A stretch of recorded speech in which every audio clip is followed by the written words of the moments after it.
Good morning, my friends. Welcome back. Woo, she was a cold one this morning. About 2 degrees below freezing.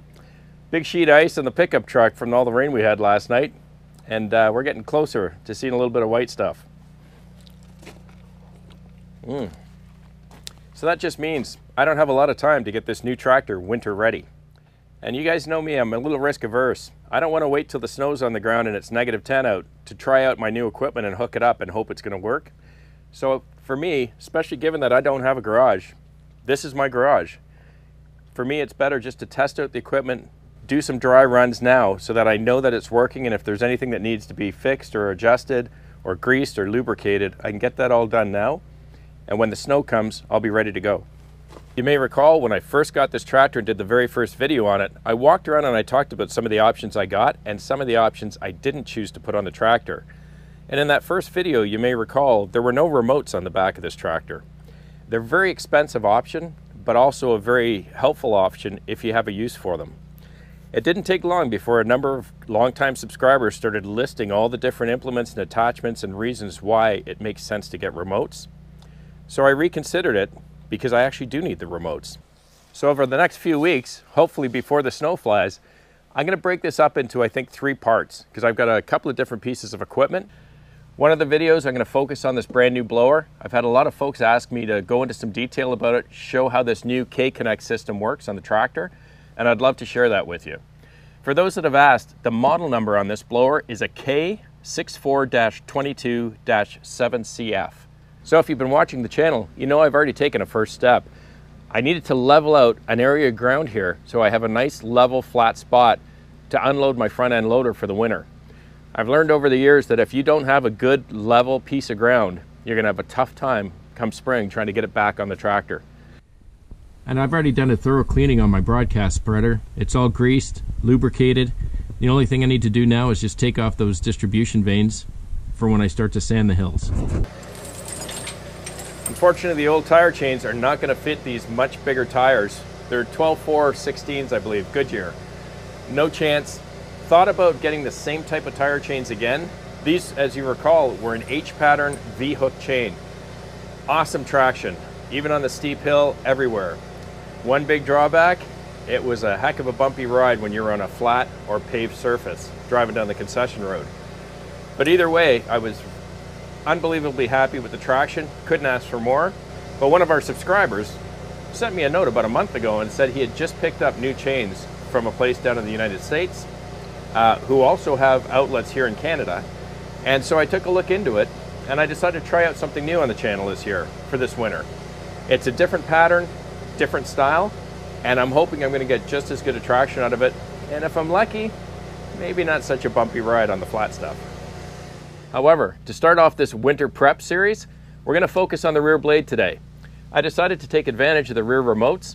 I ordered the hydraulic angle kit for this RB1672 rear blade. I'm looking forward to trying to put it in. As you folks know, I'm not very mechanical, but I do like trying to do things myself. So as we go through the video today, I just wanted to remind you that there may be a better way to do it, but I'm going to follow the instructions as best I can in the manual, and hopefully she'll work when we're done. Hope you'll stick around. Cheers. So first things first, the kit didn't come with any instructions because the instructions for how to put the hydraulic angle kit in are in fact in the rear of the manual for the blade itself that you received when you bought your blade. What you're going to get is you're going to get a couple of hydraulic hoses, of course. One will be shorter than the other. Very important to remember. Comes with a mounting bracket for the back of the blade, or I guess what they consider the front of the blade. Comes with an additional piece that has to go onto the back part of the blade that normally you would manually angle. Bag of hydraulic fittings as well as the needed bolts, the hydraulic cylinder of course, and the end pins. And an important note, it will not come with the hydraulic connectors. You have to actually purchase those separately. Of course, you're going to need some tools. This is what I believe is all that's needed to get the job done today. Box of gloves, some grease, as well as a little bit of chain lube, some tie wraps, torque wrench. You need your socket wrench. I'm not sure if we need the extension, but I brought it. You have 3/4 inch socket, 1 1/8 inch socket, some plumber's tape, I always like to carry a hammer because I'm pretty sure at some point I'm going to need it. A couple of small tools, wire cutters, needle nose. So you're going to need a 7/8 wrench, 11/16, and a 3/4 inch. And of course, always handy to have an adjustable wrench, or what we call a crescent wrench here. Safety glasses. I've got my impact gun. I'm going to give it a shot. I'm not sure if it's going to be strong enough to take off those bolts, but we'll see. And of course, I got Scott towels. The manual suggests that you can either do the installation with the blade standing independently just on its front leg, or you can hook it up to the tractor. I've chose to do both. They also suggested strongly that you find a way or put something to kind of hold up the blade in the event that when you pull that main nut out, it wants to slide. So what I've done is I've put it up on a pallet, and I've got some 2x6s that I can slide in on either side, on each side, which will hopefully help to keep it from falling over if it does want to do so.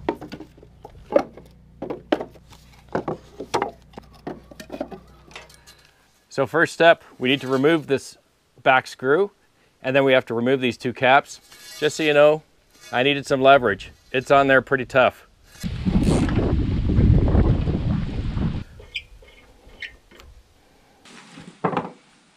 There are two caps on here. This is called the pivot cap, and this one here is called the drive cap. Needs a little bit of help too, I can see. There we go. Apparently we don't need this unless we're going to be turning the blade backwards, and I don't plan to, I never do. Now we take what they call the hydraulic angle plate. We're going to set that in, and you'll see it should fit right into that, and it does. Take our two bigger bolts and slide it through.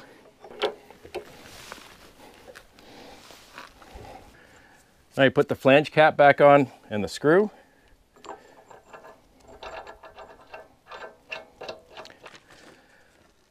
One thing I like about this LandPride equipment is every manual has a big torque value chart in the back, so you can find the right nuts. And 265. That's a lot of torque. Now I know why it was so tough getting off. It wasn't just the rust.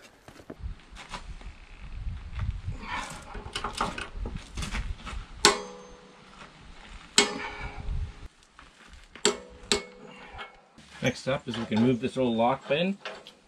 It's not needed anymore. Now we need to remove these old bolts.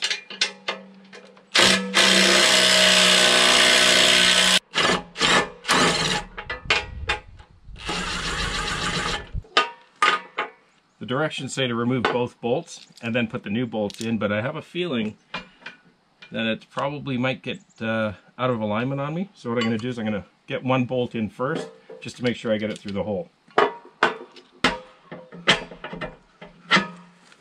Nice. Nice. That worked out.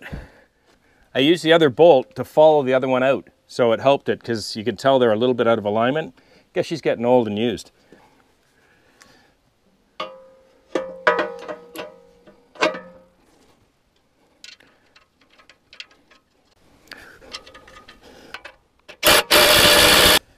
These guys are 76 foot-pounds.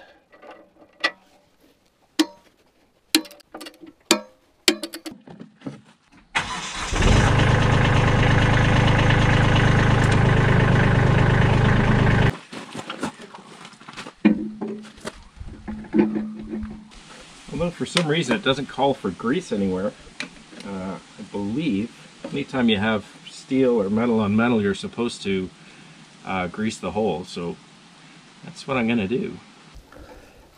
I imagine it wouldn't hurt anyways. Yep. Valve up.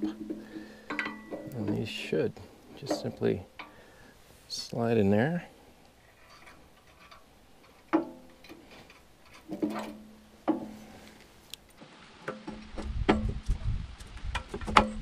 Good.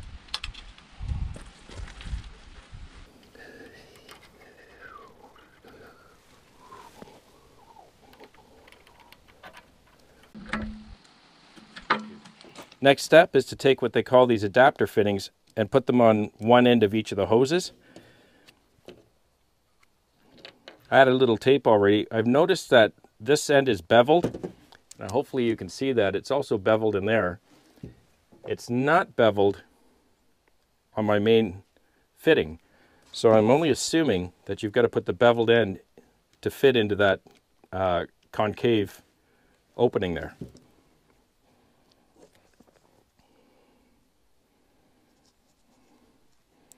And of course, I understand that when you're putting the tape on, you don't want any overlap into these holes. You don't want to block them in any way. All right, let's see if we can do this properly here.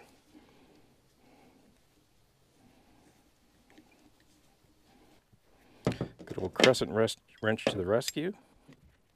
I believe that should be firm enough, I think.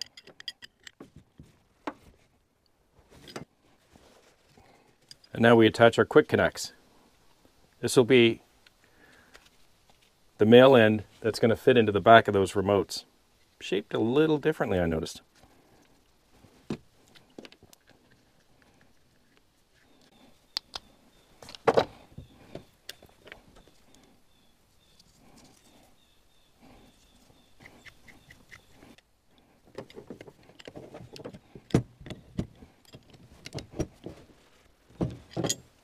Now they want us to put in these elbow fittings.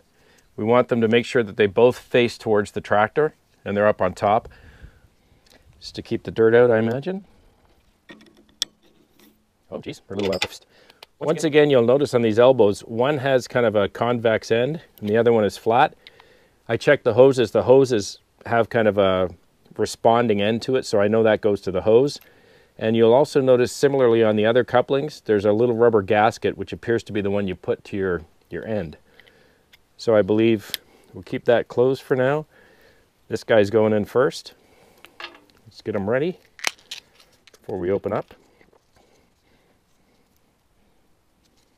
Yeah, don't want to go over that. And as soon as I take this guy off, we'll get him on. Nice. Well, never seen what that looks like before.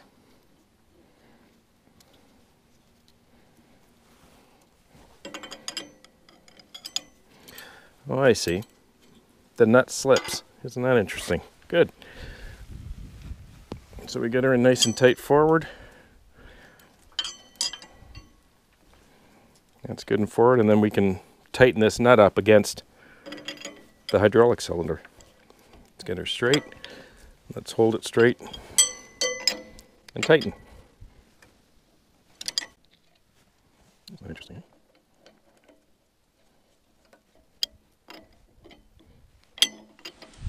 And attach our hoses.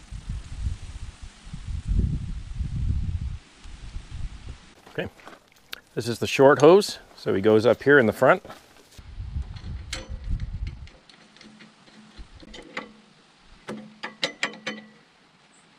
Think that's tight enough?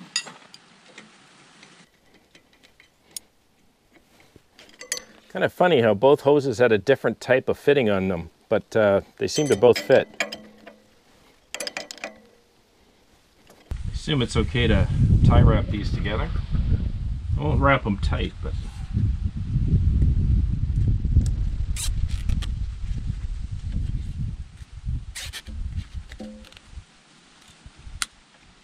so as you see, I put in two remotes, one set with a detent and one regular set. And I believe he told me the regular set was down below. I put the one in with the detent because I understand that there's some instruments or implements that you can get that will require a detent to allow flow. So we're going to use the regular one. I'm going to see if you can take a look in here. Hopefully you can see inside there. You'll notice the lock ring is inside. There's no ring on the outside to connect or disconnect the hose. Apparently he said you just shove the hose in to lock it in. Okay, let's give him a shot here. That's not interesting. It's kind of like a snap, almost like you push it in, like it clicks in. That's it. Oh, I saw that. Moves them backwards and behind. The manual said that I need to purge air out of the system, so I have to keep moving the cylinder back and forth. It may stutter at first, but it said once the cylinder moves smoothly, That means all the air is out and it'll be in good shape. Here we go.